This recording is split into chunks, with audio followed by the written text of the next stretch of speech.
Not so fast, sweetheart. The smirk on Chadwick Preston's face widened as his hand hovered inches from Isabella Rossi's shoulder, and 50 guests leaned in for the show, their phones already poised to capture her humiliation. Laughter was building like a wave, the air thick with the scent of chlorine and champagne. They had no idea the trembling waitress they were about to shove into the pool was standing in the home of the one man in Bel Air capable of erasing their fortunes and reputations with a single call.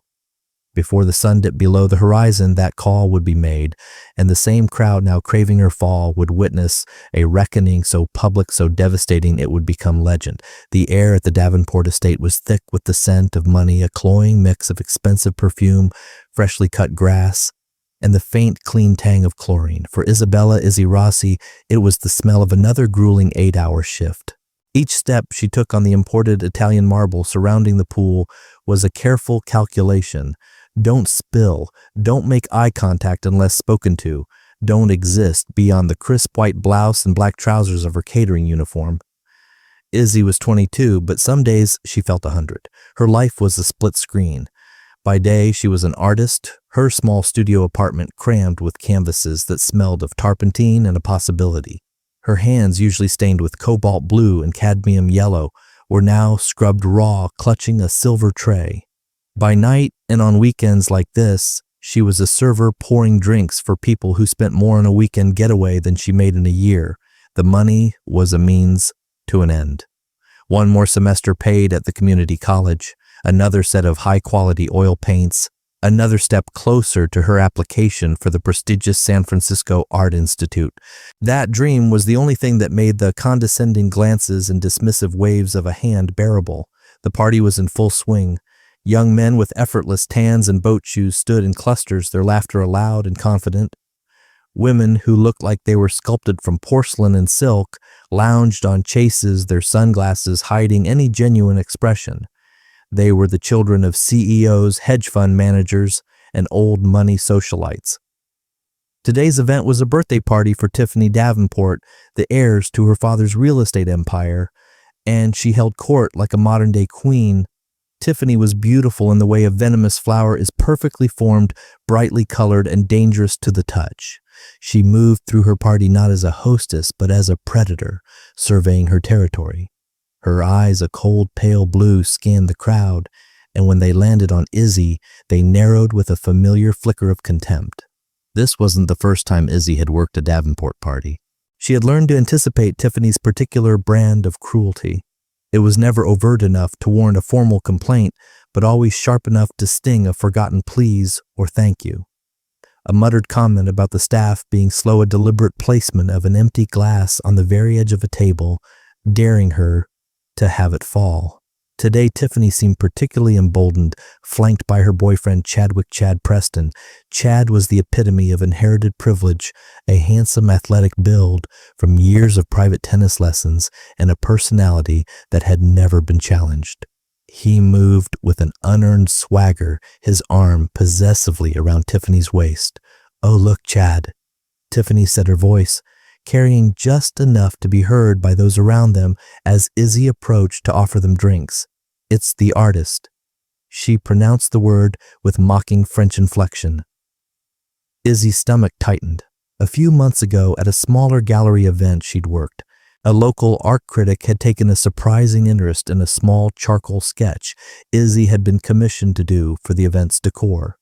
He had spoken to her for a few minutes, his praise audible to the nearby guests, one of whom had been Tiffany.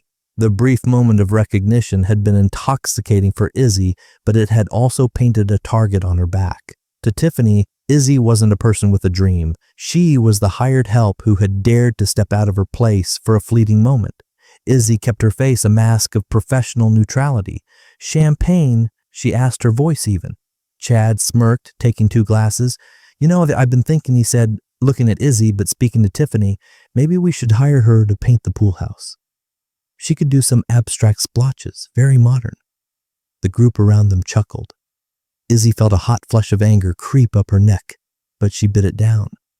Reacting was what they wanted. It would give them power.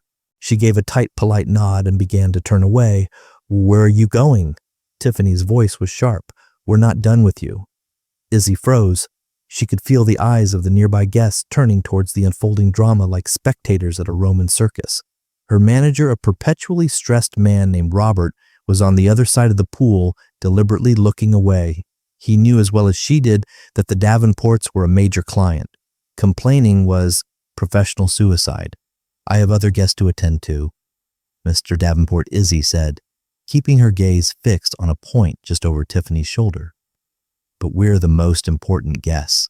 Chad slurred slightly, his confidence inflated by alcohol and the attention of his audience.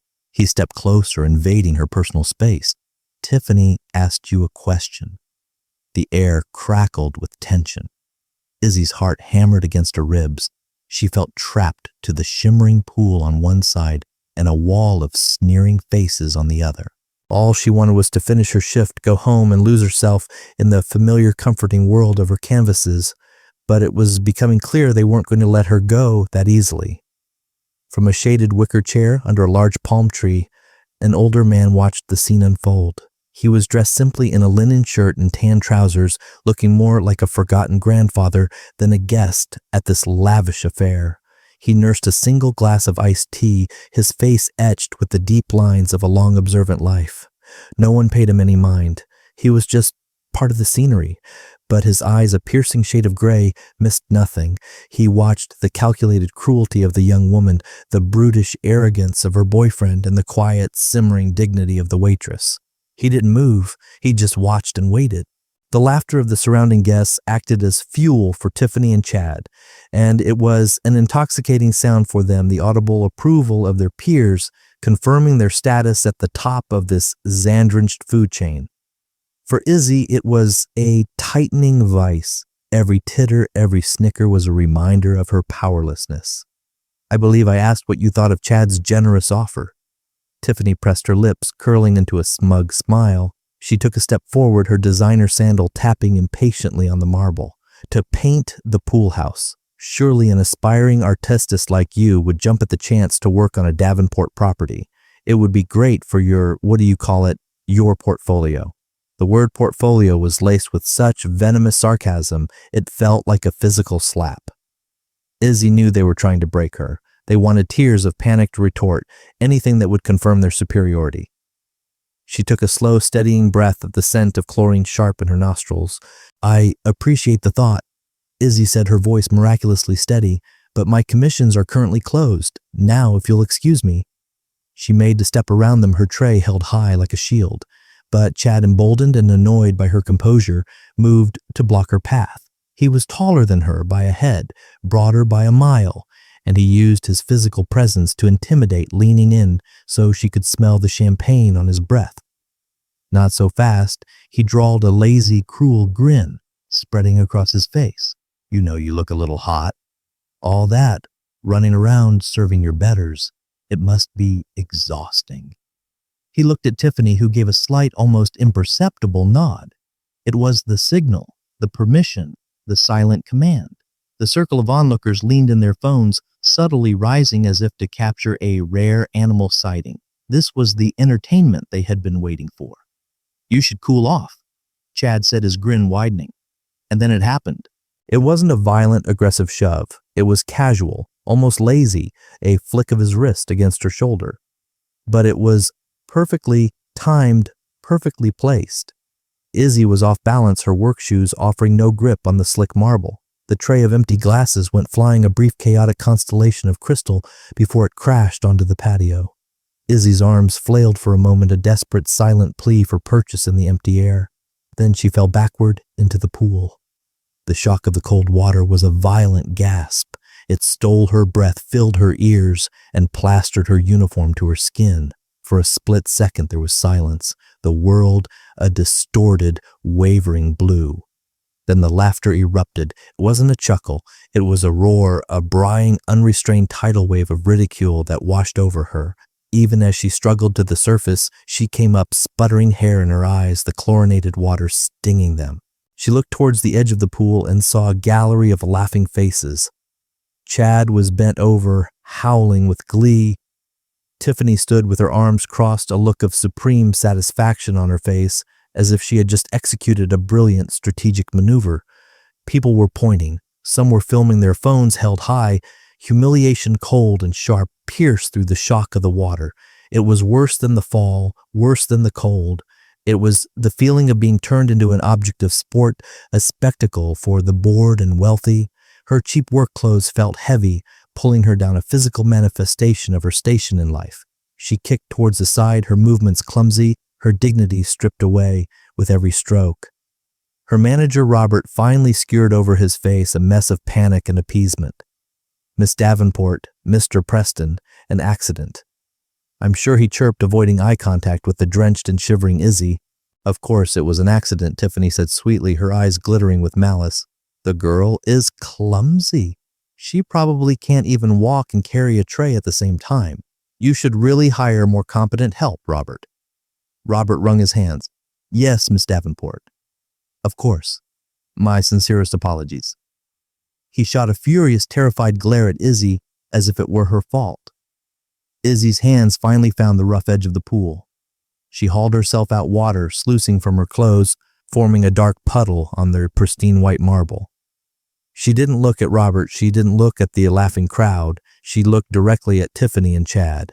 Her hair was dripping into her eyes, her mascara probably running her body, shivering uncontrollably. But for the first time that day, she let the fire inside her show in her gaze. She didn't say a word. The silence of her stare was more potent than any curse she could have uttered. Chad's laughter faltered for a second under the weight of her glare. Tiffany, however, was unmoved. What are you looking at? She snapped. Go, get out of here. You're dripping all over the patio. Izzy pushed a wet strand of hair from her face. She felt a strange calm settle over her. The worst had happened. She had been publicly humiliated. There was nothing more they could do to her. With as much dignity as she could muster, she turned her back on them and began the long, lonely walk across the patio towards the service entrance, leaving a trail of water and shattered pride behind her.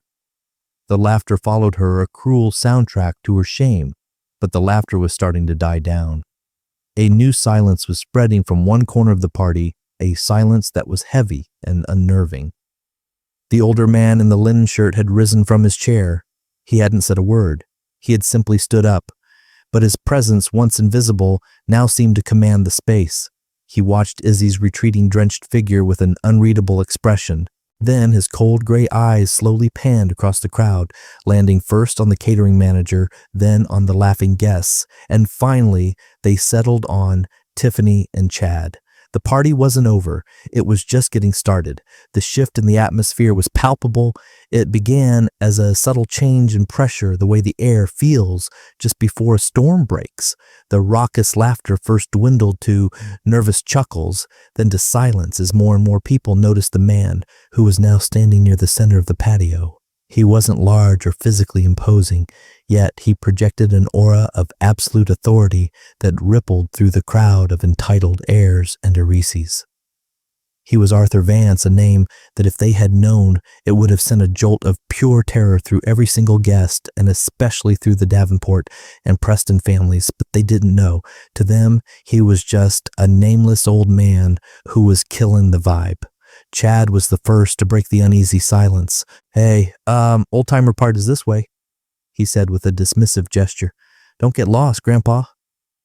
Arthur Vance's gaze remained fixed on him, his expression unchanging. He didn't rise to the bait. Instead, he took a slow, deliberate step forward. He seemed to take in the entire scene, the broken glass from Izzy's tray glittering on the marble, the dark trail of water leading to the service door, the smug look on Tiffany's face, and the cowardly posture of Robert, the catering manager. Robert, sensing a new locus of power and potential trouble, bustled forward. Sir, is there a problem? Can I get you another iced tea? He asked, trying to steer the old man back to his seat and restore the party's shallow mirth. Arthur Vance finally spoke. His voice wasn't loud, but it was low and resonant, cutting through the air with the clarity of a diamond blade. It was a voice accustomed to being obeyed without question. A problem. He repeated, his eyes still locked on Chad. Yes, I believe there is. Tell me, young man, he said, his gaze flicking to Chad's designer polo shirt. What is your name? Chad puffed out his chest, misinterpreting the question as a sign of deference. Chadwick Preston. My father. is Daniel Preston. He said the name as if it were a royal title, expecting it to impress. It did, but not in the way he hoped. A flicker of something recognition, perhaps disappointment, crossed Arthur's face. Daniel Preston, he murmured almost to himself. A good man works hard. I wonder what he would think of his son's character. Chad's smirk faltered. What's that supposed to mean? Who the hell are you anyway? Tiffany, sensing a loss of control, stepped forward. This is a private party. She announced, her voice sharp with indignation. I think you should leave now. Arthur Vance turned his piercing gray eyes on her. This is a private party. He agreed softly, but I fear you are mistaken as to whose. He didn't raise his voice. He didn't need to. A chilling realization began to dawn on the faces of the guests who were older, more attuned to the nuances of power in this city. The simple linen shirt, the unassuming demeanor, it wasn't the look of a crasher. It was the look of someone so powerful, he didn't need to advertise it. Arthur's gaze swept over the crowd. My name is Arthur Vance, he said, his voice remaining level, and this is my house. The name hit the crowd like a physical blow. Arthur Vance, not just a millionaire, but a titan, the founder and CEO of Vance Industries, a sprawling global conglomerate with interests in technology, real estate, and finance. He was a legend, notoriously private, a man who hadn't been photographed publicly in over a decade. The Davenports didn't just have a business relationship with Vance Industries. Their entire real estate development firm was heavily leveraged with financing from one of Vance's subsidiary banks. Daniel Preston wasn't just an employee. He was the executive vice president of Vance Industries' North American division. The silence was now absolute, broken only by the gentle lapping of water in the pool. Chad's face had gone from tan to a pasty, sickly white. The blood drained from his face so fast, he looked like he might faint. Tiffany looked as if she had been turned to stone, her mouth slightly agape, her cold blue eyes wide with dawning horror. I lent my home to my nephew for his charity fundraiser. Arthur continued, his voice a low, dangerous rumble. I was told it would be a gathering of respectable young adults. I see now that I was grievously misinformed. He took another step, closing the distance until he was standing directly in front of Chad and Tiffany. They both flinched as if he had brandished a weapon. You, he said to Tiffany, find it amusing to torment a young woman who is working hard to make a living. You, who have never worked a day in your life. You believe your father's name gives you the right to be cruel? He paused, letting the words hang in the air. Let me assure you, it does not. He then turned to Chad. And you physically assaulted her. You find humor in humiliation. You use your father's name, Daniel's name, as a shield. Arthur's eyes narrowed. Let's see how strong that shield is. He reached into his pocket and pulled out a simple, old-fashioned mobile phone. With his thumb, he scrolled through his contacts and pressed a button. He put the phone to his ear, his gaze never leaving Chad's terrified face. The entire party stood frozen listening. Daniel, Arthur Vance said into the phone, his voice calm and clear. Arthur Vance here. I'm at my home. Your son Chadwick is here as well. Yes, he's right in front of me. There was a pause. The entire world seemed to shrink to the space between Arthur's mouth and the phone. Daniel, I have to be frank. I've just witnessed your son, encouraged by his girlfriend, physically assault a member of the catering staff for his own amusement. He pushed her into my pool in front of 50 people. No, I'm not mistaken.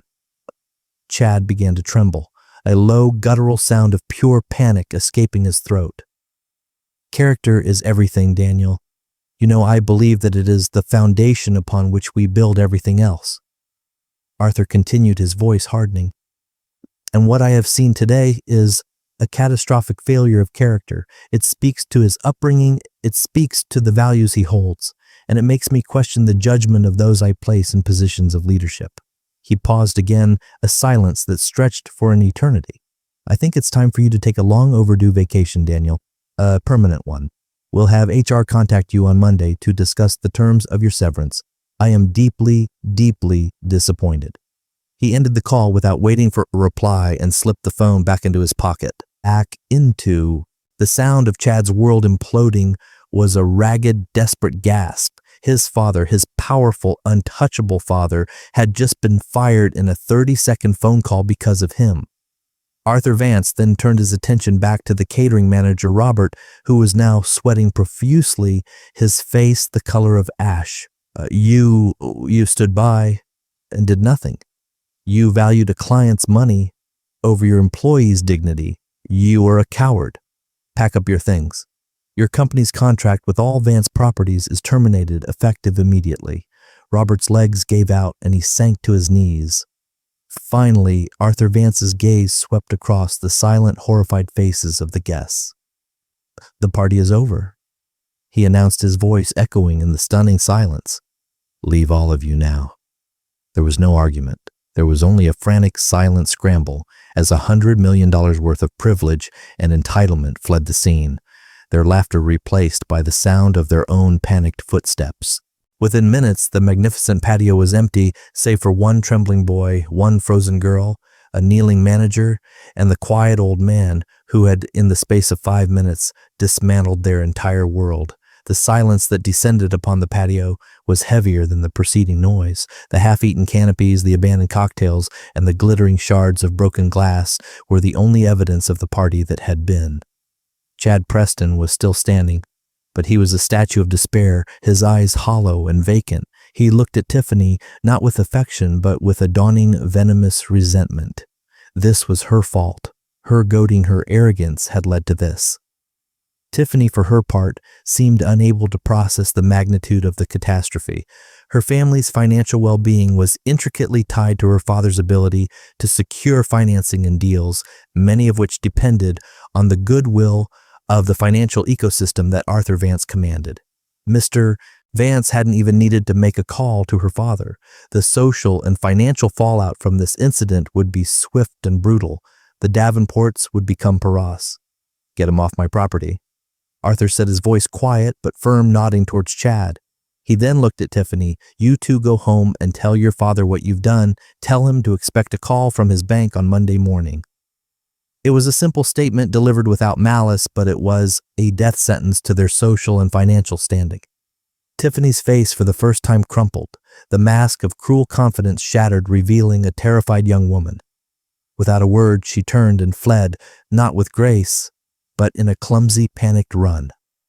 Chad stumbled after her, the two of them united only in their shared ruin. Robert, the catering manager, was still on his knees, mumbling apologies to the marble floor. Arthur gave him a look of profound distaste. Get up, clean up this mess, send me a final bill. Then you will leave and never return. Having passed his judgment, Arthur Vance's entire demeanor softened. The formidable titan of industry receded, replaced by the quiet, observant man he had been before. He walked over to the service entrance, the one Izzy had disappeared through moments before, and pushed it open gently. He found her in the staff changing area, a small, sterile room that smelled of disinfectant. She had wrapped herself in a thin, scratchy towel provided by the company and was sitting on a bench, shivering, though more from shock than cold now. Her work bag was at her feet, and she was staring at the linoleum floor, her mind a million miles away. She hadn't heard the drama unfold outside. The soundproofing of the main house was too effective.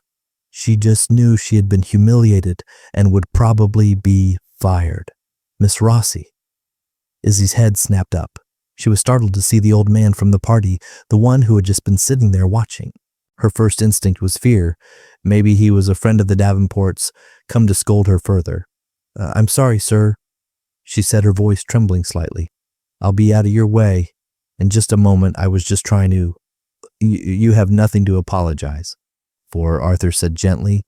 He was holding a thick plush bathrobe from the house. It was a deep navy blue and looked incredibly soft. I brought you this.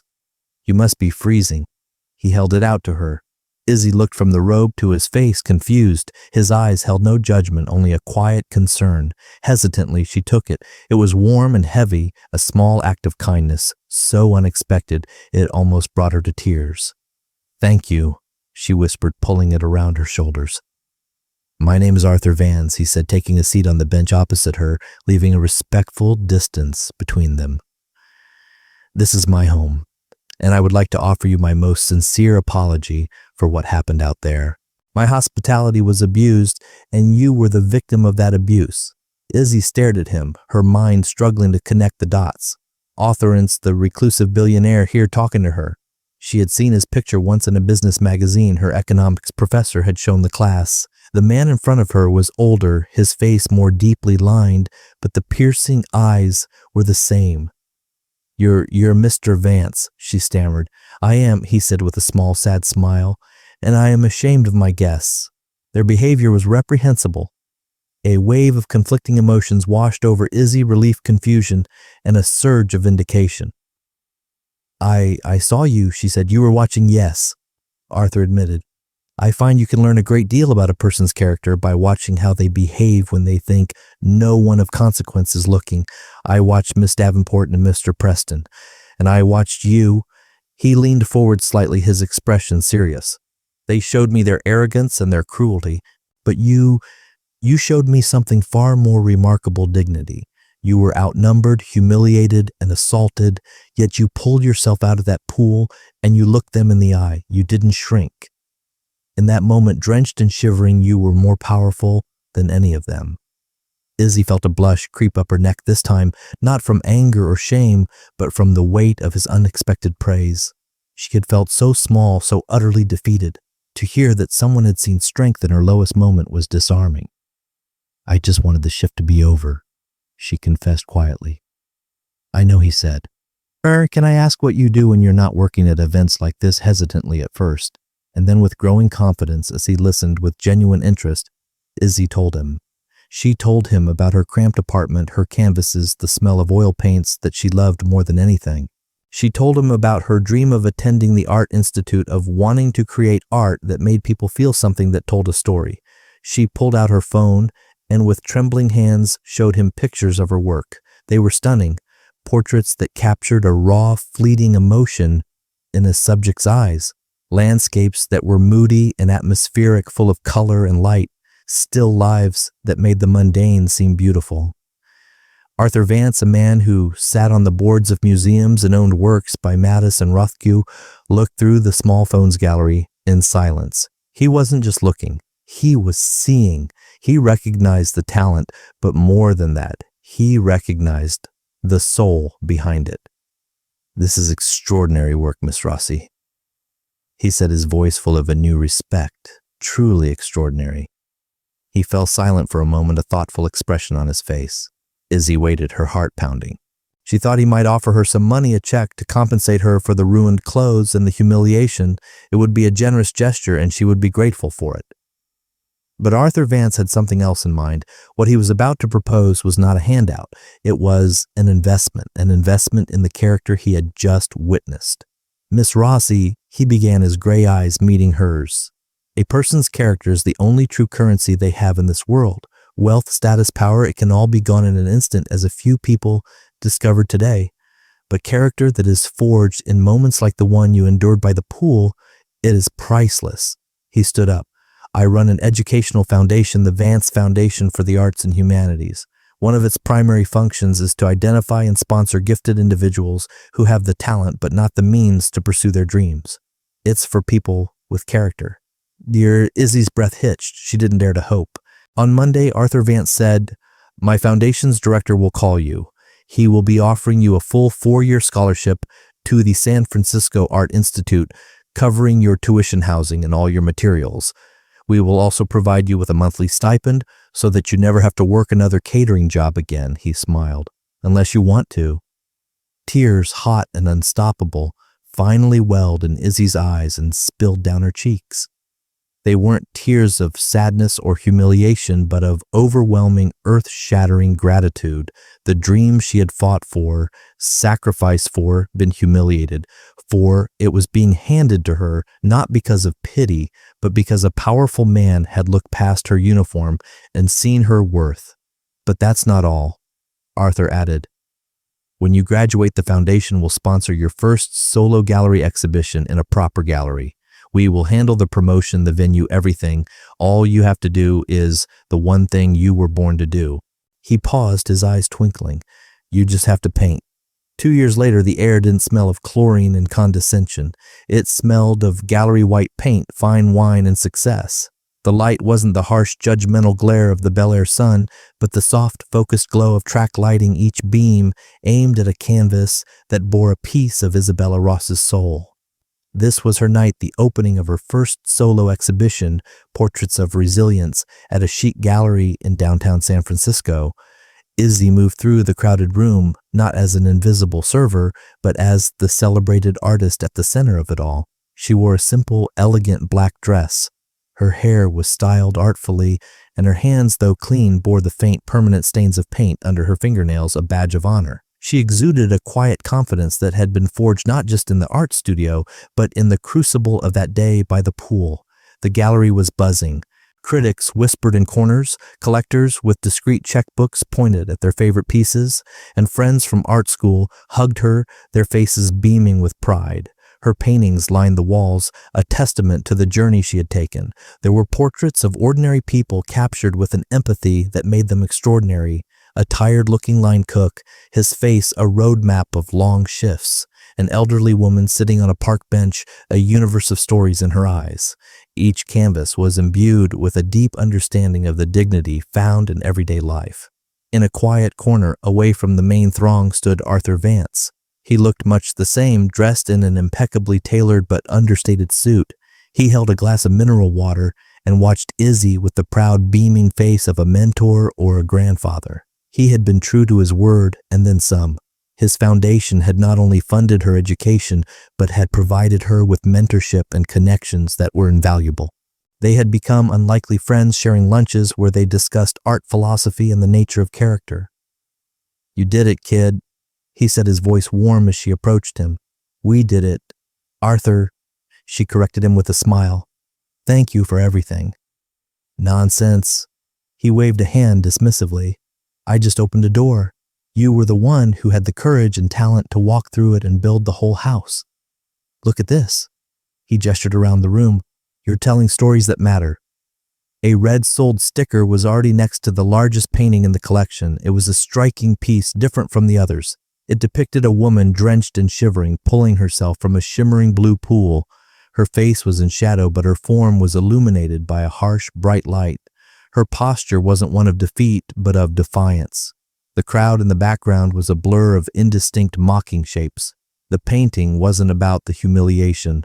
It was about the moment of climbing out, of choosing to rise. It was titled, "The Ascent." That one sold first. Arthur remarked to an anonymous buyer from New York, paid double the asking price. Izzy just nodded, a complicated emotion in her eyes. She had needed to paint it to exercise the memory and reclaim it as her own. As if on cue, a newspaper clipping on a nearby table caught her eye. It was from a society gossip column dated about 6 months after the incident. Someone had tucked it into a book on the table. It detailed the swift and spectacular fall from grace of the Davenport and Preston families. Daniel Preston never worked in high finance again. The scandal of being fired so publicly by Arthur Vance made him untouchable. Chad, stripped of his father's name, and fortune, had reportedly dropped out of college and drifted into obscurity. The Davenports had fared even worse. Their over-leveraged company, unable to secure new lines of credit after being blacklisted by the Vance Financial Network, had crumbled. They'd had to sell the Bear estate, the source of their pride, and the stage for Izzy's humiliation. The last anyone had heard, Tiffany was working as a sales associate at a mid-range boutique in the Valley, a world away from the designer clothes and poolside parties she once lorded over. Their downfall was not a dramatic bolt of lightning, but a slow, quiet unraveling, a consequence of a character that was as hollow as their boasts. Izzy felt no joy reading it, only a distant, quiet sadness for the waste of it all. Her success was not built on their failure. Her triumph was not their punishment. Her victory was that she was here in this gallery, surrounded by her art and people who valued her. While they were simply gone, her best revenge was the life she had built. A young woman, a student from the Art Institute, approached Izzy nervously, her eyes wide with admiration. "Miss Rossi, your work is the reason I started painting portraits. It's so honest. Can I ask you what your inspiration is?" Izzy looked past the student, her gaze meeting Arthur's across the room. He gave her a slight, encouraging nod. She then turned back to the young woman, a genuine warm smile on her face. My inspiration, Izzy said, her voice clear and strong. I find inspiration and dignity in the strength people show when they think no one is watching, in the quiet, everyday moments of courage. That's where the real art is. She had turned the ugliest moment of her life into the foundation of her beautiful future, not by seeking revenge, but by embracing the very quality her tormentors had tried and failed to strip from her. And on the walls of the gallery, the truth shone brighter than any bare sun. 5 years had passed since the night of Izzy's first gallery opening. The art world, once an impenetrable fortress, had become her home. She was no longer just Isabella Rossi, the promising new artist. She was Professor Rossi at the San Francisco Art Institute, the very institution she once dreamed of attending. She guided young hungry artists, seeing her own past desperation and hope reflected in their eyes. Her own work had evolved, growing richer and more complex, and she was preparing for a major retrospective at a museum in Los Angeles. Success had not made her complacent. It had made her more grateful, more keenly aware of the slender, unlikely thread of fate that had led her here. Her life had found a comfortable rhythm. It was a life of quiet mornings with coffee and a sketchbook, afternoons filled with the vibrant chaos of the teaching studio, and evenings spent in front of a canvas, her truest confidant. The memory of the pool of the laughter of the soul-crushing humiliation had faded. It was no longer a raw wound, but a silvery scar, a part of her history that had forged her, but no longer defined her.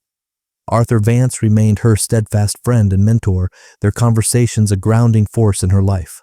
He was older now, frailer, but his mind and his spirit were as sharp as ever. On a cool, foggy Tuesday afternoon, Izzy was tucked into a worn leather armchair at the Page, and the Palette, a beloved independent bookstore and cafe in a quiet neighborhood. The air smelled of old paper and roasting coffee beans. It was her sanctuary, a place where she could sketch the world anonymously. She was working on a series of studies of hands, the gnarled hands of an old man reading a newspaper, the delicate hands of a woman cradling a mug, the restless hands of a student highlighting a textbook. A shadow fell over her sketchbook. "Excuse me," a quiet voice said. "Are you Isabella Rossi?" Izzy looked up, a polite, practiced smile ready for a fan or a student. The smile froze on her lips. The woman standing before her was both a stranger and a ghost. The face was thinner, etched with fine lines of weariness around the eyes and mouth that hadn't been there before. The once icy blue eyes were now muted, clouded, with an unfamiliar emotion that looked like apprehension. Her hair was a simple, unadorned brown, pulled back in a practical ponytail.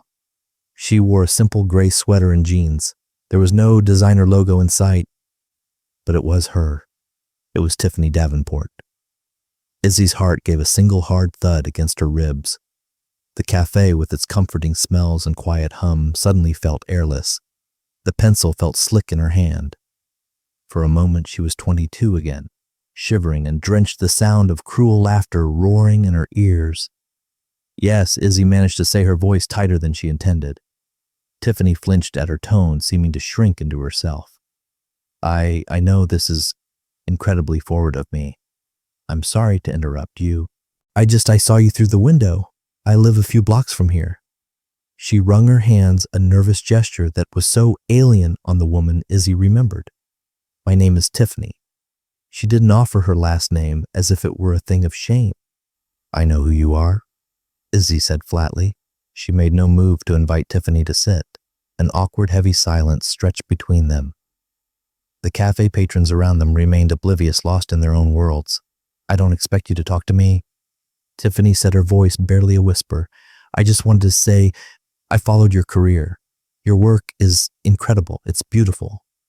The compliment coming from these lips was so jarring that Izzy didn't know how to respond. She simply stared, her artist's eye taking in the details of this new Tiffany. The arrogant Queen of Bel Air was gone, replaced by someone who looked haunted. "Why are you here, Tiffany?" Izzy asked, her voice softening just a fraction. Tiffany took a deep breath, as if steeling herself. "There's something I have to tell you, something I need to confess."